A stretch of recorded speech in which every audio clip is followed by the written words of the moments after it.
Hey, what's going on? It's AJ, and I'm in a good ass mood. Why? Because it's Valentine's Day, and I'm just seeing so much love and affection out there. But today is a good day for affection and reflection. I realize on V-Day, there's three types of people. There's the people that are in an amazing, loving, thriving relationship, and they're happy. And there's people that are in a shitty, destructive relationship and they're feeling crappy, or they're single like me, right? And they all have their perks. I think we have this whole sense that the grass is always greener, but in reality, wherever you are is exactly where you need to be. And I'm always fascinated by relationships, right? Especially in this day and age where there's so many single people roaming the earth, right? There are less relationships than any other time in history. And why do you think that is?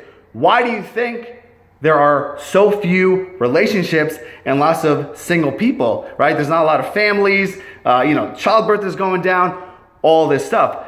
I'm really fascinated with my parents because they've been married for close to 40 years. I'm like, holy shit, 4 decades with the same person. That is a miracle. And I'm telling you, their relationship is not perfect. Like any marriage, they have their issues, but they stick it out for the long haul and they don't have crazy high expectations. Because I truly believe that expectations are the root of all suffering. I think the two biggest problems with relationships nowadays is the fact that there are too many expectations, too damn high, and there are too many options, right? People think that your soulmate is one swipe away. There's always something better around the corner. But the secret is to lower your expectations and to increase your rate of acceptance. Because I think that Cosmo, Hollywood, social media, all these sources are trying to make you unhappy because they're giving you an unrealistic version of love. I remember a few years back, the book 50 Shades of Grey was so popular.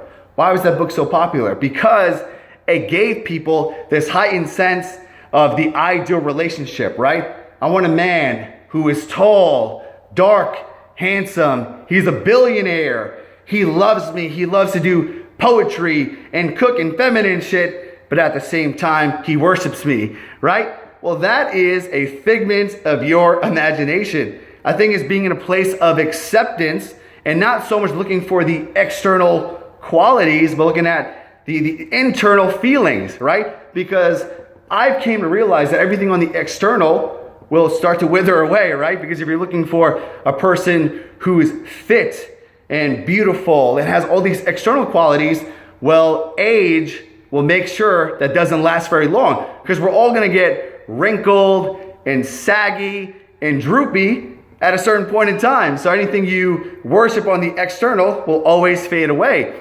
In my parents' day, they didn't have these highest expectations because there were not a lot of options.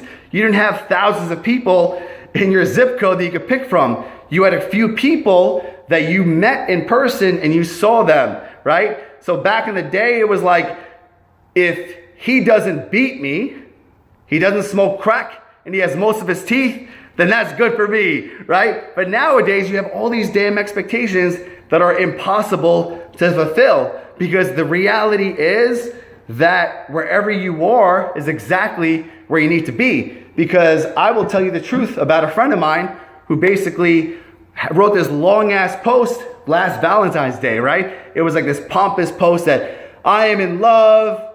I met my soulmate. My beautiful wife completes me. She is everything. And I feel bad for men that only show love on Valentine's Day. I love my wife all year round, right? And it was like this holier than thou attitude, shitting on other men, saying that he loves his wife 365, but guess what?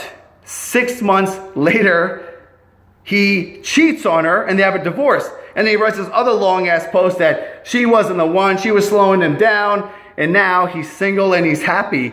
Because that's the reality of it, right? You're gonna see all this love, all this affection, but that's only the highlight reels. You don't ever see the behind the scenes. And the problem that we have is we compare others' highlight reels to our behind the scenes. And we have this expectation that people are happy or they found love. But the reality is everything is a challenge, right? Being single has its challenges. Being in love has its challenges, having a family, having children, right?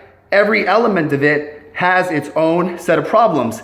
That's reality, because no one is really going to complete you, right? Because you're already whole and complete just the way you are. And just reflect on yourself, right? Accept yourself, accept where you are. Because if you're in a relationship, congratulations. If you're single, congratulations.